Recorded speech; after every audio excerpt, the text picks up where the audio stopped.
دو کتابیں ہیں جو کہ میں چاہوں گا کہ آپ ضرور پڑھیں انشاءاللہ تعالی. ان میں سے ایک شاہ ولی اللہ رحمۃ اللہ علیہ کی ہے اور اس کا نام ہے الانصاف فی بیان سبب الاختلاف، اور دوسری بک جو ہے وہ امام ابن عثیمین رحمۃ اللہ علیہ کی طرف سے ہے جس کا نام ہے الخلاف بین العلماء واسبابہ وموقفنا منہ.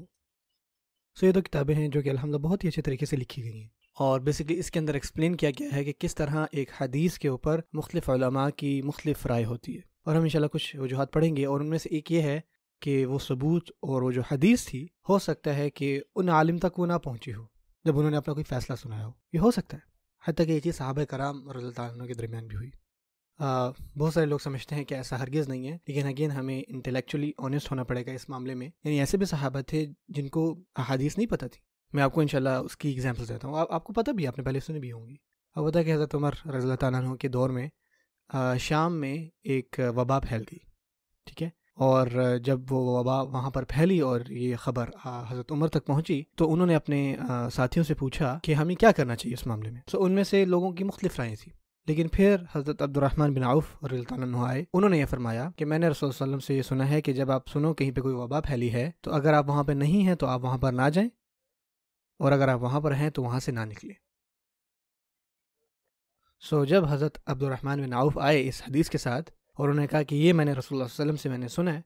تو تمام ساتھیوں نے کہا ٹھیک ہے. آپ دیکھتے ہیں کہ ان کی جو آراء تھی وہ پہلے مختلف تھیں، اور جیسے حدیث ان کو پتہ چلی اور انہوں نے بتایا کہ میں نے سنا ہے رسول صلی اللہ علیہ وسلم کو اس ایشو پر بھی بات کرتے ہوئے، تو وہ سب مان گئے. اس سے یہ پتہ لگتا ہے کہ ان صحابہ کو وہ حدیث کے بارے میں نہیں پتہ تھا. اور اس کے ساتھ ساتھ میں آپ کو ایک اور بہت ہی زبردست فقہ ایشو ہے وہ بھی بتاتا ہوں انشاءاللہ. آپ مجھے بتائیں کہ ایک حاملہ عورت کی عدت کیا ہے؟ جس کا خاوند فوت ہو جائے اس کی عدت کیا ہے؟ اس کی عدت یہ ہے کہ جیسے ہی وہ بچہ دے گی اس کی عدت ختم. اب وہ عورت جو بیوہ ہے اس کی عدت کیا ہے؟ 4 مہینے اور 10 دن. اس عورت کی کیا عدت ہوگی جو کہ حاملہ بھی ہے اور بیوہ بھی؟ آپ میری بات سمجھ رہے؟ دو مختلف چیزیں. ایک ہے حاملہ عورت کی عدت،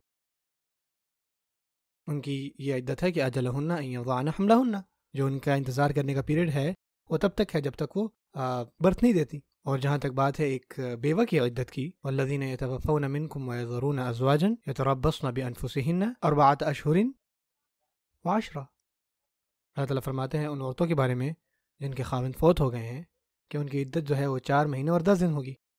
آپ بتائیں اس بیوہ پہ کیا حکم آئے گا جو کہ حاملہ بھی ہے؟ اس وقت جو مسلمان تھے ان کو اس ایشو کے بارے میں نہیں پتہ تھا. حضرت علی جو ہیں، حضرت ابن عباس رضی اللہ عنہما جو ہیں، انہوں نے شروع میں یہ فیصلہ سنایا کہ ان دونوں دورانیوں میں جو لمبا دورانیہ ہے نا اس کو اتنا انتظار کرنا چاہیے. مثال کے طور پہ کہ ایک عورت کی پریگننسی ختم ہوتی ہے اس عورت کے خاوند کے فوت ہونے کے 2 مہینے بعد، ابھی بھی جو اس عورت کا عدت کا وقت ہے وہ 4 مہینے اور 10 دن ہے. یا وہ عورت ابھی بھی حاملہ ہے اور 4 مہینے 10 دن گزر جاتے ہیں اور پھر جب اس کا بچہ ہوتا ہے تو اس کی عدت ختم ہو جاتی ہے. حضرت علی اور حضرت ابن عباس رضی اللہ تعالیٰ عنہما کا جو شروع میں جو ان کی فیصلہ تھا، لیکن پھر ان کو ایک حدیث ملی. حضرت ابو موسیٰ رضی اللہ تعالیٰ عنہ ان کے پاس آئے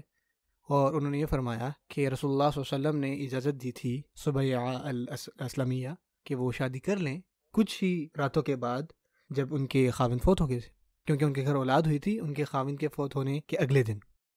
معنی یہ ہے کہ آپ صلی اللہ علیہ وسلم نے ان کی عدت کو ختم کیا ان 2 وقت کے درمیان جو سب سے کم ہے. پھر حضرت علی اور حضرت ابن عباس نے جو اپنا حکم سنایا تھا اس کو ریورس کر دیا، اور اس کتاب میں تقریباً 100 سے زیادہ ایسی مثالیں ہیں جس میں اس طرح کے واقعات ہیں. ایک اور میں آپ کو سناتا ہوں کہ حضرت عمر جو ہے وہ اپنے گھر میں بیٹھے ہوئے تھے اور حضرت ابو موسیٰ الاشعری جو ہے ان کے گھر آئے اور انہوں نے ان کے دروازے پہ دستک دی اور انہوں نے 3 دفعہ ان کے دستک دی اور ان سے اجازت لی اور وہ چلے گئے. اور حضرت عمر جو ہے وہ اپنے گھر پہ موجود تھے اور بیسیکلی حضرت ابو موسیٰ اور حضرت عمر جو ہے وہ دوست تھے. یعنی ان کا یہ تھا کہ آپ میرا انتظار کیوں کر رہے ہیں، آپ نے دروازہ کھٹکھٹایا اور اندر آ جائیں، مجھے اٹھ کے آنے کی ضرورت نہیں ہے. ان کی ایک انڈرسٹینڈنگ تھی آپس میں. لیکن پھر حضرت ابو موسیٰ نے کہا کہ میں نے آپ صلی اللہ علیہ وسلم سے یہ سنا ہے کہ اگر آپ 3 دفعہ اجازت طلب کریں اور آپ کو اجازت نہ دی جائے تو آپ کو چاہیے کہ آپ چلے جائیں. کیا آپ یقین سے کہہ سکتے ہیں کہ آپ صلی اللہ علیہ وسلم نے یہ کہا ہے؟ تو نے کہا ہاں بالکل آپ صلی اللہ علیہ وسلم نے ایسا کہا ہے. تو انہوں نے کہا کہ کچھ اور صحابہ کو بھی اپنے ساتھ لے کے ہیں جنہوں نے یہ حدیث سنی آپ صلی اللہ علیہ وسلم سے. حضرت ابو موسیٰ جو ہیں وہ گئے اور انہوں نے کچھ صحابہ کو ڈھونڈا جنہوں نے یہ حدیث سنی بھی تھی،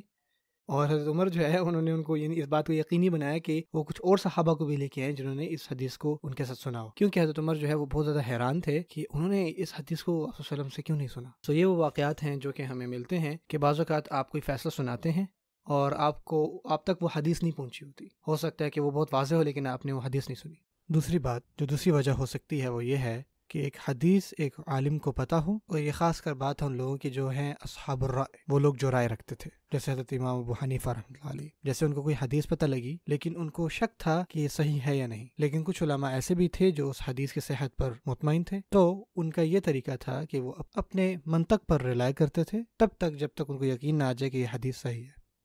یہ صحیح، ہم اس کے اوپر پوری انویسٹیگیشن کریں گے، اور اگر ہمیں پتہ لگ گیا کہ یہ صحیح حدیث ہے تو ہماری جو بھی رائے تھی وہ ختم ہو جائے گی اور ہم عمل شروع کر دیں گے اس پہ۔ لیکن اس وقت تک ہم اپنی ریزننگ، اپنے منطق کو دیکھیں گے جب تک ہمیں 100% تک یقین نہ آ جائے کہ یہ حدیث صحیح ہے۔ اور یہ چیز صحابہ کرام کے دور میں بھی ہوئی، جب فاطمہ بنت قیس رضی اللہ عنہا عنہا کو تیسری طلاق، 3 طلاقیں بیسکلی،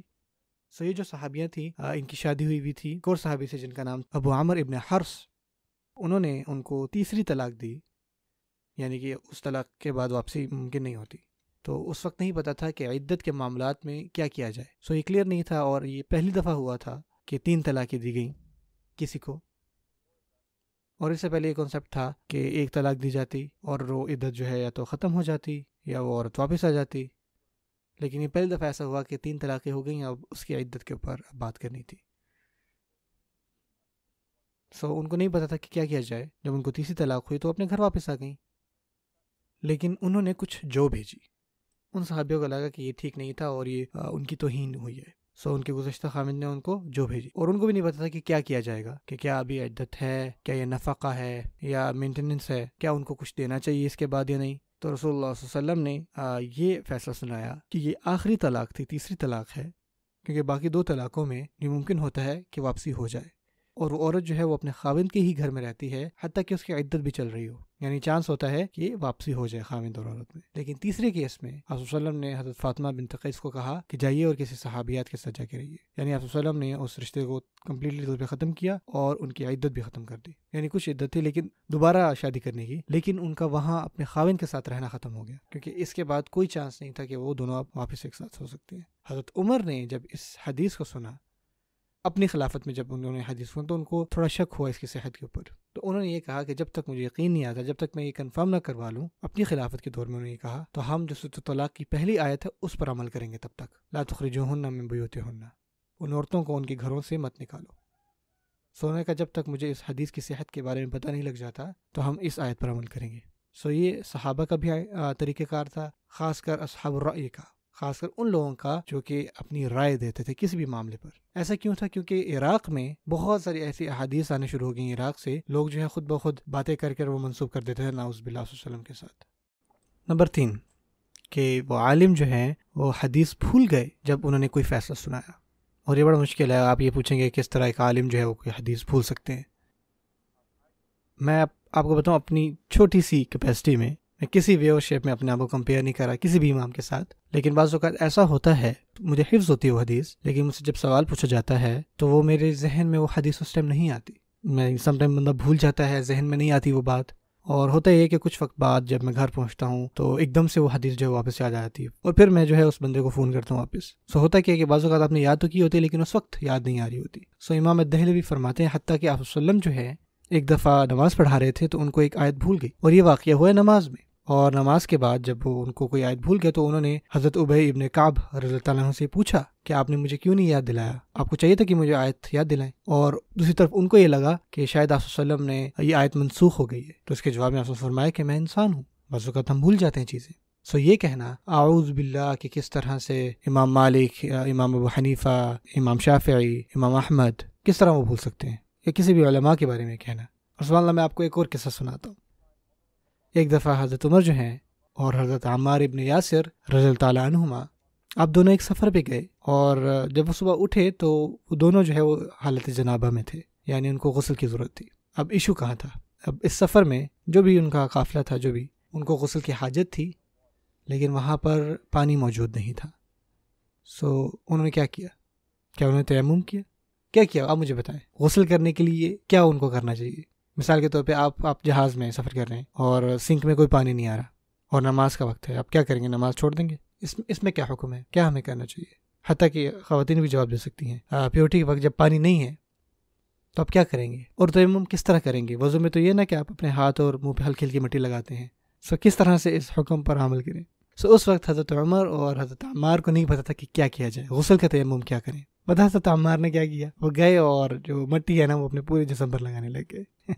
انہوں نے اپنا قیاس جو ہے وہ استعمال کیا اپنی ریزننگ پر۔ سو ان کو پتا تھا کہ تیمم میں آپ اپنے ہاتھ اور منہ پر ہلکی ہلکی مٹی ڈالتے ہیں، لیکن ہمیں غسل کے بارے میں نہیں پتا، تو ہو سکتا ہے پورے جسم پر مٹی لگانی چاہیے ہلکی ہلکی۔ دوسری طرف حضرت عمر رضی اللہ تعالیٰ عنہ نے یہ کہا کہ میں جا کے اپنا غسل جو ہے وہ گھر کروں گا اور میں اس کی نماز کی قضا پڑھوں گا۔ سو ان دونوں کے مختلف جو ہے ان کی رائے تھی، آراء تھی۔ حتیٰ کہ دیکھیں نا آپ صلی اللہ علیہ وسلم کے صحابہ جو ہیں وہ بھی کس طرح سے ایک چیز پر عمل کر رہے ہیں، اللہ اکبر۔ جب حضرت عمار نے بتایا اس اپنے واقعے کے بارے میں تو اس بات پر آپ صلی اللہ علیہ وسلم جو ہیں وہ بہت ہنسے، اور ان کو اس کے جواب میں یہ کہا گیا عمار آپ کے لیے اتنا ہی کافی ہوتا ہے کہ جیسے آپ وضو کے لیے کرتے ہیں اپنے ہاتھ اور منہ پر ہلکی ہلکی مٹی، تو یہ آپ غسل کے لیے کر لیتے۔ سو بعد میں حضرت عمار نے اپنے شاگردوں کو یہ بتایا کہ یہ ایک حکم ہے اور اس حالت میں آپ یہ کر سکتے ہیں۔ اور جب حضرت عمر خلیفہ تھے اور انہوں نے یہ سنا کہ حضرت عمار جو ہیں وہ لوگوں کو اس حکم کے بارے میں بتا رہے ہیں کہ ان کو غسل کرنے کی ضرورت نہیں ہے اگر ان کے پاس پانی نہ ہو، تو حضرت عمر یہ چیز کلیریفائی کرنا چاہتے تھے، تو انہوں نے ان کو بلایا، تو انہوں نے کو یہ یاد دلایا کہ آپ کو یاد ہے ہمارا ایک واقعہ ہوا تھا اور اس سفر پہ ہمارے پاس پانی نہیں تھا اور ہمیں پتہ نہیں تھا کیسے غسل کریں۔ سو پھر انہوں نے کہا کہ ہاں مجھے یاد ہے، یعنی کہ جو ہمارے ساتھ معاملہ ہوا۔ سو حضرت عمار نے حضرت عمر کو یہ بات یاد دلائی، وہ بھول چکے تھے، اور یہ حکم جو ہے میں وہاں سے اخذ کر رہا ہوں اس حکم کو۔ اور اس کے ساتھ ساتھ یہ بھی اس کا مطلب ہو سکتا ہے کہ جب حضرت عمار رسول اللہ علیہ وسلم کے پاس گئے یہ پوچھنے، ہو سکتا ہے کہ حضرت عمر وہاں پہ موجود نہ ہو۔ سو پوائنٹ یہ ہے کہ حضرت عمار نے حضرت عمر کو جو ہے یہ بات ریمائنڈ کروائی، اور اس کے بعد میں کیا ہوا، اور پھر حضرت عمر نے پوچھا کہ رسول صلی اللہ علیہ وسلم کا یہ جواب تھا اس کے بدلے میں، انہوں نے کہا ہاں بالکل۔ اور حضرت عمار نے یہ بھی کہا حضرت عمر کو اگر آپ نہیں چاہتے کہ میں بات بتاؤں تو میں نہیں بتاتا، لیکن اس کے جواب میں حضرت عمر نے کہا کہ آپ اگر یقین رکھتے ہیں کہ رسول صلی اللہ علیہ وسلم نے یہ حکم دیا اس کے اوپر تو پھر یہ حکم ہے تو یہ آپ لوگوں کو ضرور بتائیں۔ سو یہ ہے تیسری بات۔ نمبر 4 یہ ہے کہ جب کسی علماء تک کوئی حدیث یا کوئی روایت پہنچتی تو اس کو مختلف انداز سے سمجھتے، یعنی ایک ہی روایت دو علماء مختلف علماء تک پہنچی لیکن ان دونوں نے الگ طریقے سے سمجھا، اور یہ انحصار کرتا ہے انہوں نے جو پچھلی احادیث پڑھی تھی ان پر، ان کی اپنی زبان پر، اور یہ بہت دفعہ ہوا ہے ہماری تاریخ میں، جتنے بھی علماء ہیں جتنے بھی مذاہب ہیں ان میں۔ مثال کے طور پہ سوال کیا جاتا ہے کہ اس کا کیا معنی ہے کہ لا جناح علیکم ان طلقتم النساء ما لم تمسوہن، کہ کوئی گناہ نہیں ہے اس بندے کے اوپر کہ جب وہ اس کو طلاق دے دے اور اس نے اس کو چھوا تک نہ ہو۔ اب یہاں پہ جو لفظ ہے وہ لمس ہے، کسی کو مس کرنا، ٹچ کرنا۔ اب یہ عربی لینگویج میں ایک بہت بڑا ایشو ہے، اور اسلامک فقہ میں بھی، کہ یہ مس کا مطلب کیا ہے یہاں پر۔ کیا اس کا مطلب یہ ہے کہ اس کے ساتھ انٹیمیٹ ہونا، یا اس چیز کے قریب تر بھی ہونا، یا صرف کسی کو چھونا؟ امام شافعی جو ہے سوال فرماتے ہیں کہ مس کا مطلب ہے کسی چیز کو چھونا ہلکا سا، لیکن جو دوسرے مذاہب ہیں وہ اس میں مزید بات کرتے ہیں۔ مثال کے طور پہ امام احمد رحمۃ اللہ علیہ، ان کو ایک حدیث ملی آپ صلی اللہ علیہ وسلم کی کہ آپ صلی اللہ علیہ وسلم نے روزے کی حالت میں حضرت عائشہ کو بوسہ دیا، اور آپ صلی اللہ علیہ وسلم نے اپنا روزہ نہیں توڑا، اور نہ ہی آپ صلی اللہ علیہ وسلم نے اپنا وضو دوبارہ کیا۔ سو اس سے پہلے امام احمد جو ہیں وہ امام شافعی کے اس حکم کے اوپر عمل کر رہے تھے، خاص کر لمس یا مس کے معنی میں، لیکن جب ان کو اس حدیث کا علم ہو گیا امام احمد کو، تو امام احمد نے اس حدیث پر عمل کیا۔ ٹھیک ہے، سو بہت دفعہ ایسا ہوتا ہے کہ آپ کو علماء ملتے ہیں کہ ان کا اختلاف ہوتا ہے دو چیزوں کے بارے میں۔ مثال کے طور پہ حضرت مریم کے قصے میں ملتا ہے جہاں وہ فرماتی ہیں کہ لم یمسسنی بشر ولم اک بغیہ، کہ مجھے کبھی بھی کسی بھی مرد نے نہیں چھوا۔ اب علماء نے کہا کہ اس سے کیا مراد ہے جب حضرت مریم نے کہا کہ مجھے کسی مرد نے نہیں چھوا، یا اللہ تعالیٰ کی کیا مراد ہے جب بھی اللہ تعالیٰ اس لفظ کو مینشن کرتے ہیں قرآن مجید میں؟ جو مس ہے کیا اس کا مطلب انٹرکورس ہوتا ہے، یا اس کے قریب تر یہ کوئی چیز ہے، یا صرف یہ کسی کو چھونے کے معنی میں آتا ہے؟ اور ایک اور بہت ہی مشہور واقعہ جو آپ صلی اللہ علیہ وسلم کے دور میں ہوا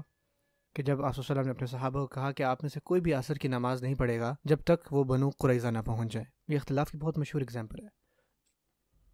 کہ کوئی بھی اب اپنی عصر نہیں پڑھے گا جب تک وہ بنو قریظہ نہ پہنچ جائے۔ اب یہاں پہ رسول صلی اللہ علیہ وسلم کی جو مراد تھی وہ یہ تھی کہ آپ جلدی پہنچے، ٹھیک ہے، آپ نے کہیں نہیں رکنا، جلدی آئیں گے اور عصر پڑھیں گے، جیسے پہنچے اور وہاں نماز پڑھیں۔ اب کچھ صحابہ جو تھے وہ تھوڑا لیٹ ہو گئے،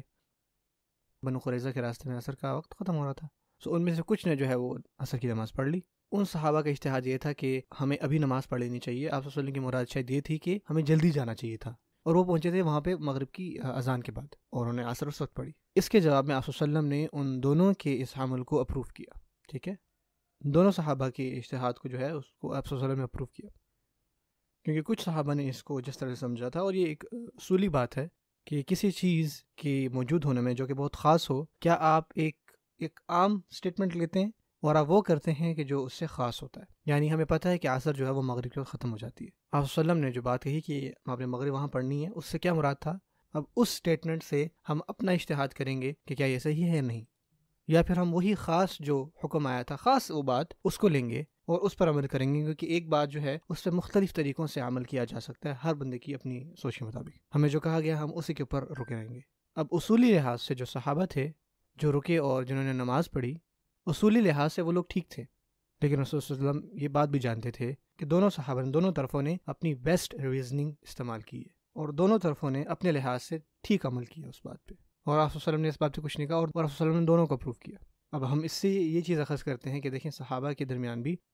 وہ چیزیں کس طرح سے مختلف طریقوں سے سمجھتے تھے۔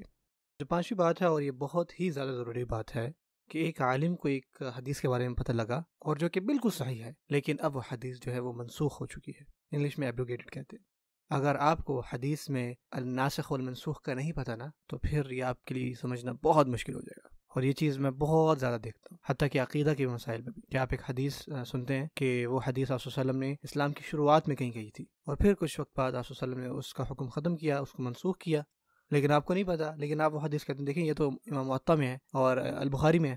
کیا مطلب ہے آپ کا یہ منسوخ ہے؟ اور یہ بہت ہی زیادہ سیریس ایشو ہے۔ ایسا ہوتا تھا کہ کوئی بھی کھانا جس کو تیار کرنے میں آگ کا استعمال ہوتا تھا، اس کو کھانے کے بعد آپ کو وضو کرنا پڑتا تھا، اب ایسا نہیں ہے۔ شروعات میں ہمیں حدیث ملتی ہے یہ کہ کوئی بھی چیز جس کو پکانے میں آگ کا استعمال ہوتا ہے، تو اس کو کھانے کے بعد ہر دفعہ آپ کو وضو کرنا ہے۔ ہمارے چاروں مذہب جو اب یہ کہتے ہیں کہ یہ حدیث منسوخ ہے، اور اس کے ساتھ ساتھ ایک اور ہمیں یہ ملتا ہے پچھلے احادیث سے، حضرت ابو ہریرہ رضی اللہ عنہ روایت کرتے ہیں کہ جب شروعات میں نماز فرض ہوئی نا، جب فرسٹ ٹائم فرض ہوگی نماز 5 وقت کی، جیسے آج کل لوگ طواف کر رہے ہوتے اور بول رہے ہوتے ہیں نا، تو یہ چیز نماز میں بھی ہوتی ہے، ہم بات کر رہے ہوتے تھے ایک دوسرے سے۔ سو یہ کہتے ہیں مثال کے طور پہ ایک بندہ آتا تو اپنے دوستوں سے پوچھتا کتنی رکعتیں رہ گئی پیچھے۔ آپ سوچیں ذرا، سبحان اللہ، نماز کے ٹائم لوگ بول رہے ہیں، یا السلام علیکم کتنی رکعتیں رہ گئی، یا یہ امام صاحب یار سورۃ البقرہ کیوں پڑھ رہے ہیں مغرب کی نماز میں؟ وہ ایک دوسرے سے بات کرتے تھے فرض شروع میں جب ہوا تھا نماز، جیسے کہ ابھی طواف میں ہوتا ہے، آپ دیکھیں نا لوگ طواف کر رہے ہوتے ہیں اور ساتھ ساتھ پوچھ رہے ہوتے ہیں، یا اپنے فون پہ لگے ہوئے ہوتے ہیں، یا کچھ لوگ کہتے ہیں کہ یار کتنے ہمارے طواف رہ گئے ہیں پیچھے، کتنے ہم نے کر لیے ہیں، بیسک باتیں ہوتی تھی، ٹھیک ہے نا۔ اگر اس سے زیادہ کریں گے تو وہ بہت زیادہ ایکسیسو ہو جاتا ہے۔ سو اسی طرح نماز میں ایک پوائنٹ پر اگر کوئی چھینکتا بھی تو وہ بندہ کہتا ہے الحمدللہ، اور باقی سن کر الحمد للہ کہتے ہیں۔ اب ایک اور مزید بات، ایک ساتھی آئے اور ان کو اس حدیث کے منسوخ ہونے کا نہیں پتا تھا، وہ سفر پہ تھے، اور آپ صلی اللہ علیہ وسلم نے اس حدیث کو منسوخ کر دیا کہ نماز میں اب کوئی بھی نہیں بولے گا۔ سو جب وہ شخص آئے تو انہوں نے کہا السلام علیکم، کسی نے بھی اب وعلیکم السلام نہیں کہا، اور پھر ان کو چھینکا، انہوں نے کہا الحمدللہ، کسی نے بھی جواب میں الحمد للہ نہیں کہا، وہ بڑے ناراض ہوئے، ما بکم، کیا ہو گیا بھائی تم لوگوں کو، کیوں نہیں بات کر رہے مجھ سے؟ سو صحابہ نے اس چیز کا جواب نہیں دیا ان کو، اور ان کو نا اشارہ کرنے لگے کہ خاموش خاموش، کیا آپ خاموش ہو جائے، لیکن وہ پوری نماز میں بولتے رہے کہ یار کیا ہو گیا تم سب کو، میں سفر سے آیا ہوں، کوئی بات ہی نہیں کر رہا، مجھ سے ناراض ہو سب، کیونکہ ان کو اس منسوخ کا نہیں پتا تھا کہ حدیث منسوخ ہوگی، وہ چند مسکین تھے، سو پوری نماز اس سے باتیں کرتے تھے۔ اور پھر رسول صلی اللہ علیہ وسلم نے نماز کے بعد یہ بات بالکل واضح کر دی کہ دیکھیں جو بھی بول رہا تھا اس کو یہ بات بتا دیں کہ یہ حلال ہوا کرتا تھا۔ تو اس بات پہ آپ صلی اللہ علیہ وسلم نے ان کو کچھ نہیں کہا، لیکن اب اللہ تعالیٰ نے اس کو منع کر دیا، اب نماز میں کوئی نہیں بولے گا، سمپل ہے۔ سو یہ ایک بات ہے جو ہم نے سیکھنی ہے کہ حدیث کا منسوخ ہو جانا، حتیٰ کہ ہمیں یہ امام بخاری میں ملتا ہے کہ جو نماز میں رکوع کا طریقہ ہے، کہ جب شروع میں لوگ رکوع کرتے تھے نا، کہ آپ بجائے اپنے ہاتھوں کو اپنے گھٹنوں پہ رکھتے، آپ اپنے ہاتھوں کو بیسیکلی آپ اپنے ہاتھوں کو وہاں نہیں رکھتے تھے گھٹنوں پہ، بلکہ اپنے ہاتھوں کو باندھتے تھے رکوع میں، ایک مٹھی بنا کے نا دونوں ہاتھوں کیسے پکڑ لیتے تھے۔ سو جب آپ رکوع کرتے تو آپ اپنے ہاتھ جو ہے نا اس طرح سے، جیسے کہ آپ کو شو بھی ہو رہا ہے، دونوں ہاتھ سے مٹھی بنا لیتے۔ تو اب تو یہ ہے نا کہ ہم اپنے ہاتھ جو ہیں اپنے گھٹنوں پہ رکھتے ہیں، اب ایسا نہیں ہوتا، لیکن یہ حدیث بھی دیکھیں۔ سو اب ایک واقعہ حضرت ابن مسعود کے ساتھ بھی ہوا کہ وہ بھی سفر پہ تھے، اور جب وہ واپس آئے ان کو نہیں پتا تھا اور اس منسوخی کا، تو حضرت ابن مسعود نے بھی ویسے ہی رکوع کیا کہ جیسے ان کو پتا تھا، انہوں نے اپنے ہاتھ جکڑ لیے جا کے رکوع میں، اور پھر ان کو اس بات کا علم ہوا کہ رسول اللہ صلی اللہ علیہ وسلم نے صحابہ کو اب یہ طریقہ سکھا دیا ہے کہ وہ اپنے ہاتھ جو ہیں اپنے گھٹنوں پہ رکھیں گے۔ سو پھر انہوں نے اس کے اوپر عمل کیا۔ سو ایسا بھی وقت ہوتا ہے کہ حدیث بالکل صحیح ہوتی ہے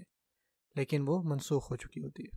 اس کا حکم ختم ہو چکا ہوتا ہے۔ اور ایسا بھی ہوا کہ کسی عالم کو حدیث پہنچی ہے، اس نے اس کو منسوخ سمجھا، کہ امام مالک حتیٰ یہ بھی فرماتے ہیں کہ بعض اوقات ہم حدیث اس وجہ سے اس کتاب میں لکھ رہے ہیں انا علی علم ترکناہ، کہ لوگوں کو یہ بات پتہ لگ جائے کہ کچھ چیزیں جو ایسی ہیں جو ہم نے چھوڑ دی منسوخی کی وجہ سے، اور لوگ یہ نہ کہیں کہ امام مالک کو یہ حدیث نہیں پتہ تھی، کہ ہمیں پتہ ہے یہ حدیث ہے، لیکن اس کے ساتھ ہمیں یہ بھی پتہ ہے کہ یہ حدیث جو ہے وہ منسوخ ہو چکی۔